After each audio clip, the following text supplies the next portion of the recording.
Today we'll talk about why fulfillment is so short lived. We're going to talk about the reasons and we'll expand a little bit to talk about interests and also the adoption of trends. So, first things first, why is fulfillment, the sense of fulfillment, the joy after you accomplish something so short lived? And why does that feeling of satisfaction wane as time progresses and at a very fast pace? Why is it that our expected fulfillment from achieving a goal is in fact much, much lower than the actual fulfillment that is experienced once we accomplish that goal?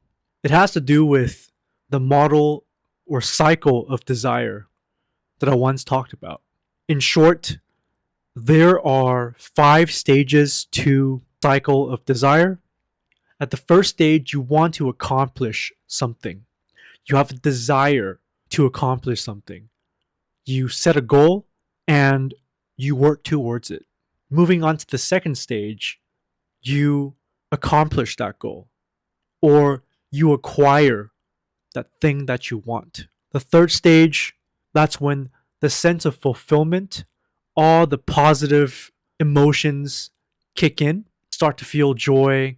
You're real happy about the fact that you overcame hardship or you finally made up your mind to spend money, your hard earned money on a specific item. And then you would proceed into the next stage, which is when fulfillment fades.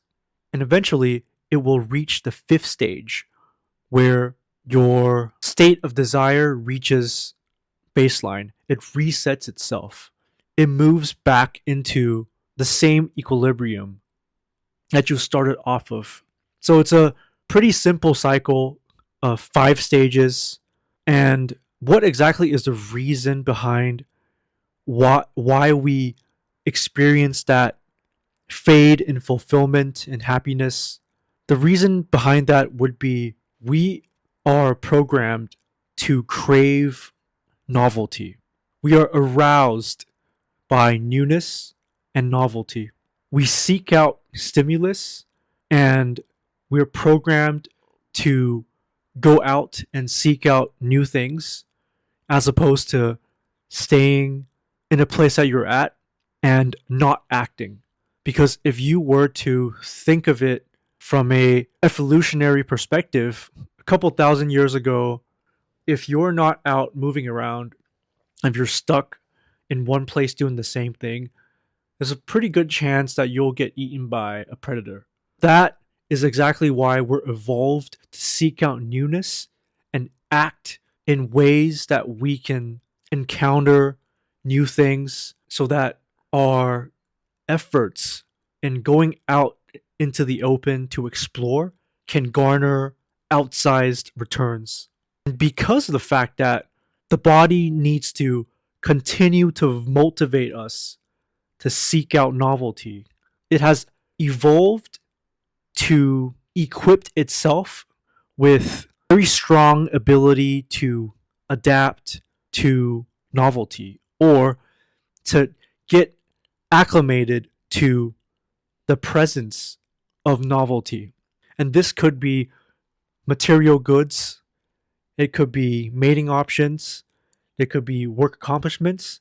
But as human beings, we're blood and flesh, we have a very limited attention span.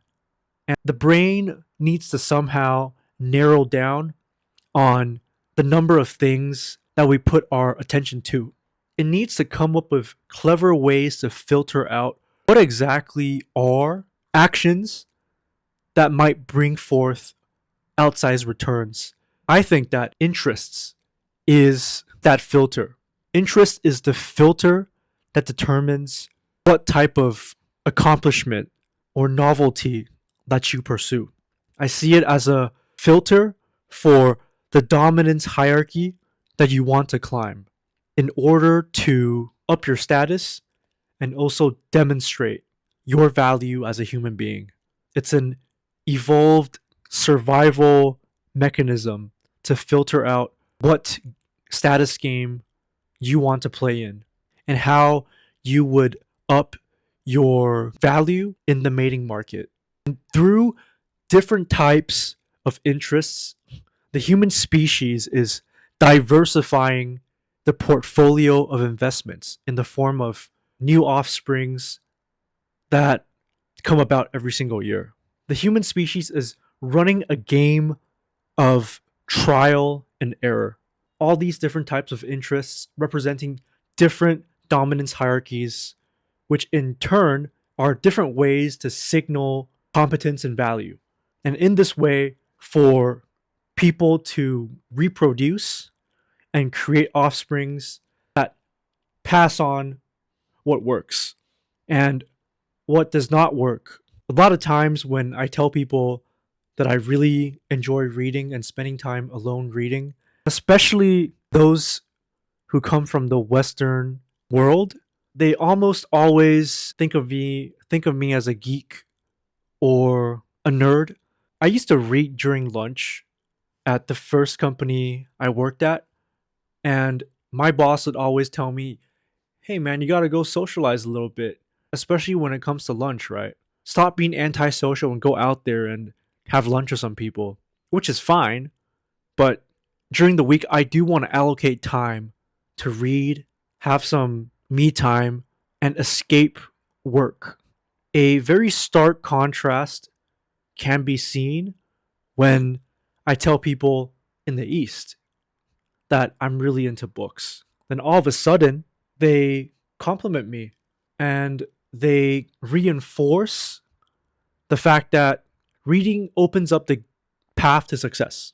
What this also illustrates is a difference in what is valued in different societies around the world. The traits are associated with what gets you in a better status position within your immediate environment. Another instance would be dance. Ever since I was a little kid, I was always really interested in dancing. And I remember there's this one time I was out in a car with a bunch of my college friends. We were getting lunch with this new guy we decided to hang out with. After telling him that I was a dancer, the guy immediately responded, that's useless. That doesn't really bring you any fame or success. This person just wasn't able to understand that this is worthy enough of a dominance hierarchy to climb in order to attain higher status.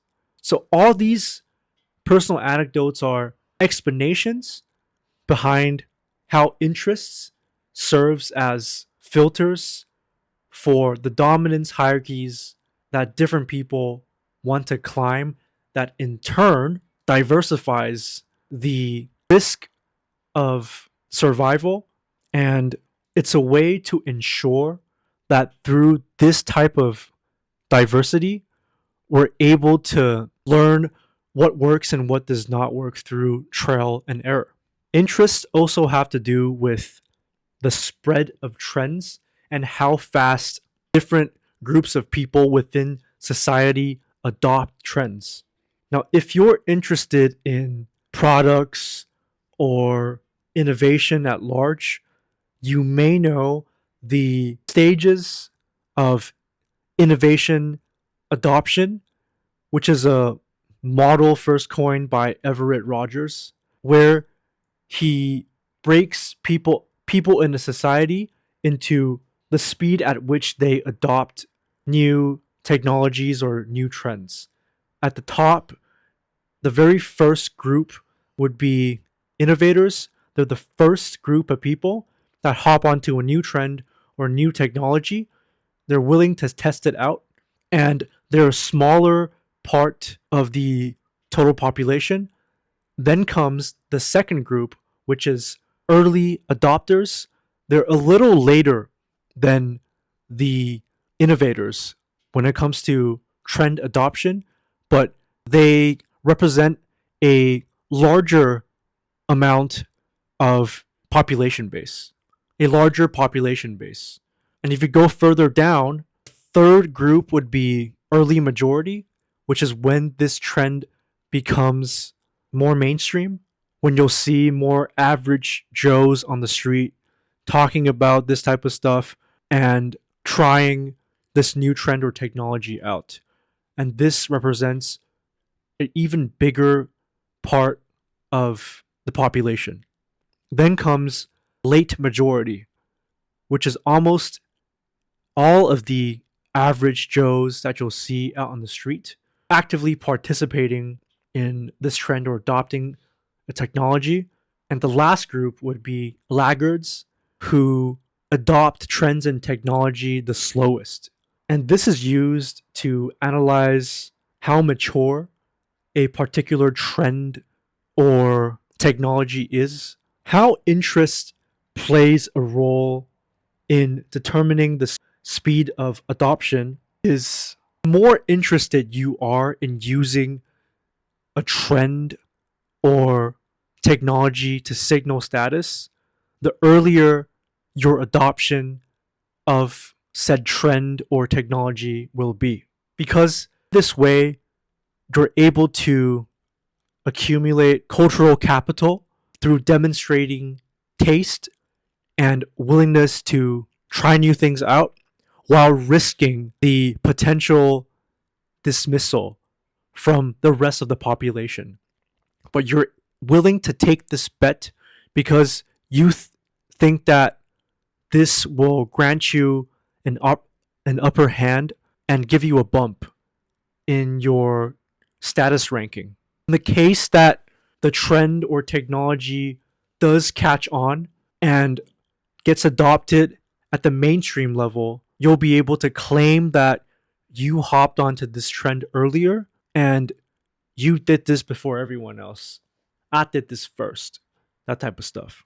And what this does is it also is used as a tactic to maintain status in the dominance hierarchy that is based off of said trend or technology. People who are following those who adopt faster, the innovators, the early adopters, are using a different type of status strategy. They have low interest in the technology of or trend that's related, and they're using conformity as the minimum they're willing to do to maintain that status of theirs. I can't miss out. If everyone's doing it and it's a recognized way to grant me advantages in the form of a status bump, then I must not miss out. The fear of missing out and conformity is the main strategy that's used over here. Now, what about the innovators and early adopters once they find out about the fact that this trend they hopped onto is now becoming more and more mainstream? This is when they adopt a different status strategy. They will go for distinction in order to maintain their status in hopping onto an entirely different trend or adoption of a technology so that they can again repeat that strategy of I got here first. My taste let me here. My taste is what's sculpting and is the catalyst behind the trend that all these mainstream folks are crazy over. And that's everything for today.